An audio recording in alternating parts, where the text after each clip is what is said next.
Alright, match 5. Feels good to be coming into this 3-1 knowing we've already cashed. A little disappointing that we're not playing for the trophy, but I can't, you know, again, I think nothing is more self-destructive to playing good games of Magic than obsessing over the result, actually. Obsessing over, like, the main thing you're going for, which is typically the 5-0 when you play leagues like this. And speaking of that, actually, it would be kind of nice if there was some way that, it'd be nice if there was some type of reward system that didn't necessarily solely look at the 5-0 finishes. That was definitely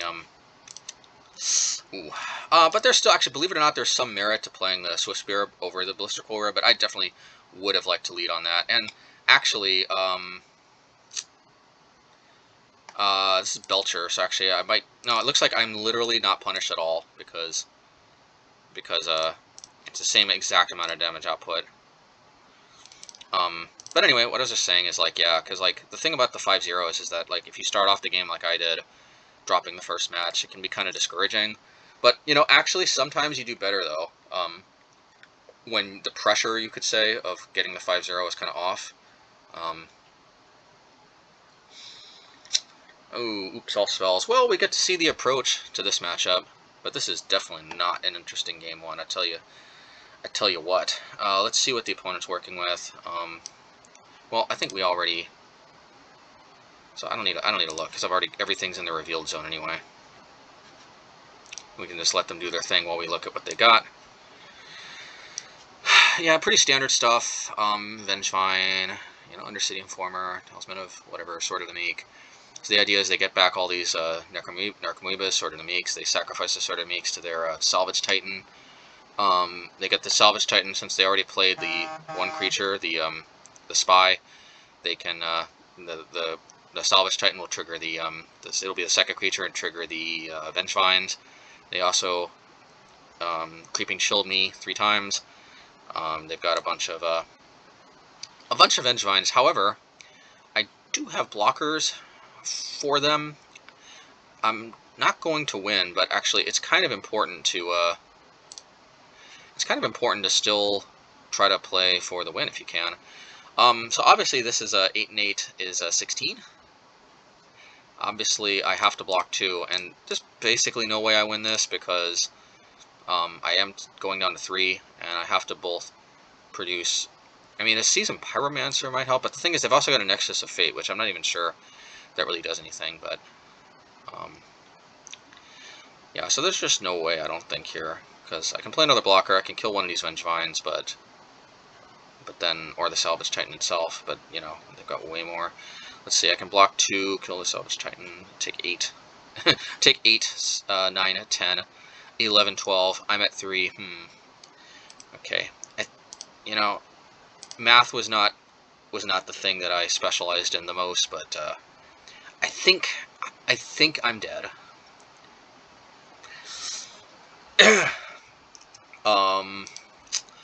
No, I mean, so the trick here, one of the tricks here is don't let the game 1 affect you. Remember, if you win game 1 against a combo deck, that's very bad for them. Like, if their deck basically doesn't consistently win the first game, then they've got major problems. So, don't let the tilt, don't let you get tilted by losing the first game. Their deck is designed to win the first game. Now, one very important thing is we are going to bring in Shattering Spree. Okay. The reason why is they do play Goblin Charbelcher in the sideboard, but unlike regular Charbelcher, the actual Charbelcher deck, they don't have that 4 mana add 7. You can only play 1 more card this turn. They don't have, like, the ability to generate 7 mana as easily to play it and activate it. So they are incentivized to play out the Charbelcher and to try to activate it the next turn, and that's where Shattering Spree can hopefully snag it.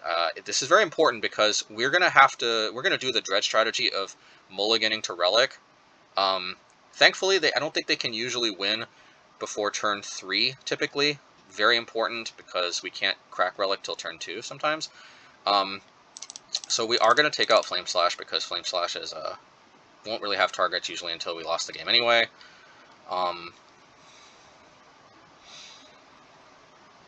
Bone Crusher is a little clunky, but It's important to approach this just like the Dredge matchup. Which I think means taking out Bone Crusher Giant. Unlike Seasoned Pyromancer, it can't filter out bad cards like Shattering Spree if they don't present a Charbelcher. Firebolt also doesn't seem as useful. I do like Seasoned Pyromancer. This might be a mistake, but I also like the ability to dig for like a Shattering Spree or a Relic or something if we find ourselves in a situation where for whatever reason we have to dig for it. I just like cards that churn through my deck.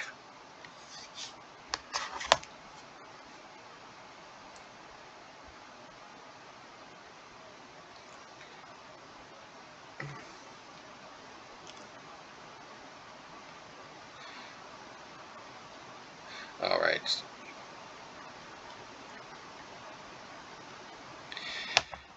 All right. Let's see. Well, okay. You know, this is actually an interesting. Question. My understanding is that they generally can't win under a Blood Moon. On the other hand, they do have these talismans which make mana, but we do have Shattering Spree. Because of this specific combination of playing Shattering Spree and Blood Moon, I'm actually tempted to keep this. Again, they usually can't win before turn 3. I know they probably can string together a couple rituals or something to make a turn 2 kill happen. I don't think that happens enough. Obviously, we would, I mean, yeah, so the question at hand is this enough? And I think we got 3 mana. We know we can cast a Blood Moon on turn 3. As long as they don't win on turn 2, this could be totally wrong. But Blood Moon is also like theoretically the harder hate card, the card that hates them harder because I don't have to keep 1 mana open constantly. And Blood Moon also has the ability to potentially shut off answers to itself. Particularly since, it's actually, like, you can tell this was a different era of Magic. It's just really kind of a bad design in many ways, because it's a hate card that also has the ability to shut off hate for itself. Because red typically doesn't have the ability to deal with enchantments, so if you can turn all of your opponent's lands red, you not only potentially prevent them from playing Magic, you also prevent them from dealing with Blood Moon. I don't know, it doesn't seem like good design to me. Oh my goodness, if this is a turn 1 win, then hats off to the opponent. Goodness me. Dios mio. And no, I don't speak Spanish, although in time, maybe.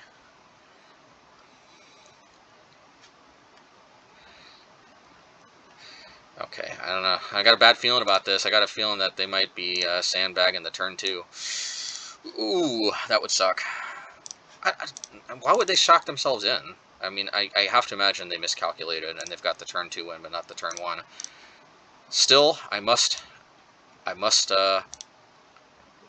press forward. Hopefully they miscalculated so bad that they don't have a second land. And they calculated a 1-land hand and thought they could go off on turn 1. I think that's unlikely, but I mean, I had to just play Blister Coil Weird and pass. There's literally nothing I can do if they got the turn 2 kill. Ooh, this makes me wish Shattering Spree was an instant so bad. I think I have to Shattering Spree that, because I would like to jam Blood Moon, but the problem is that they can play Spy next turn, and yeah, that's a they don't even have to play a ritual, so well, hey, this is partially what we signed up for, I mean, there was actually some merit to maybe lighting up first. I mean, I miss out on some damage, but it would suck if we reveal a Shattering Spree, and it would be much better if we could use the Shattering Spree off of Light Up the Stage. That being said, in the combo matchup, there's absolutely something to be said about just maximizing damage too. Well, this is not where we want to be, because like last turn, they can potentially win on turn 3.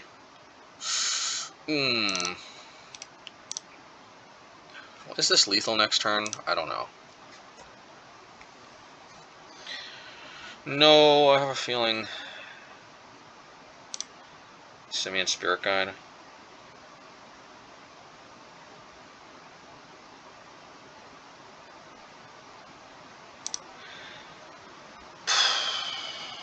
We maybe should have mulled the Relic.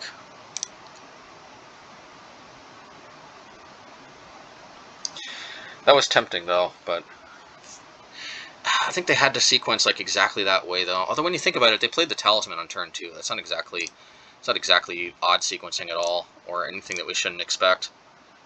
Maybe we should have thought about that more as far as just so you know, this is not the typical approach I take against this deck, and I think this is the first time I've lost to this deck actually. The if you molt a relic, it's actually they actually just can't go off. That's where the Charbelcher Plan B comes into play, but you know the Shattering Sprees help out a lot there.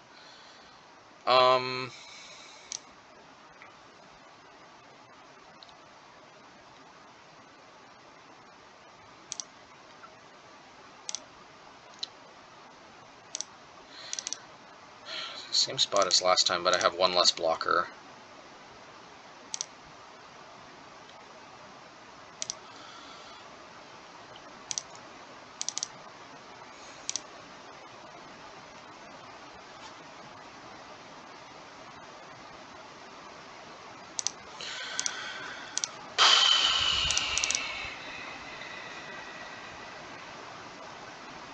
Yeah, this sucks. I think we could have won this with just mold the relic.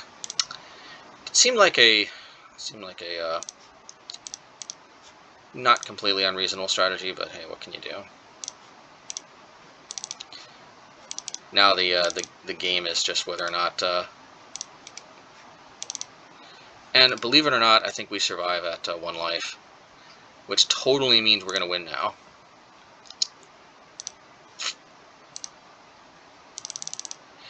If they didn't have these flyers, this would actually be exactly enough blockers, interestingly enough. Nope.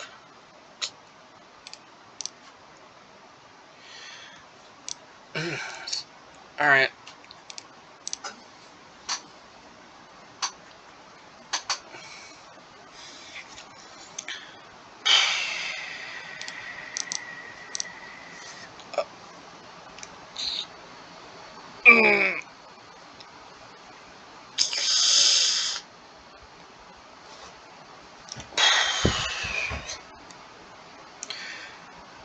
Alright, unfortunately I think we're still stuck on the other screen here. I would love to just kind of go right into the deck tech, but let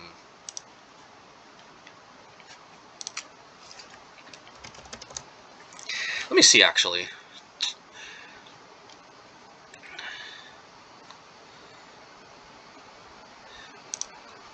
Unfortunately, I don't see how I can switch which screen I'm recording on here. It feels so not tech savvy in this whole video capture thing. I'm actually not that untech savvy in most other areas, but alrighty. So let's go to the wrap up in another video then.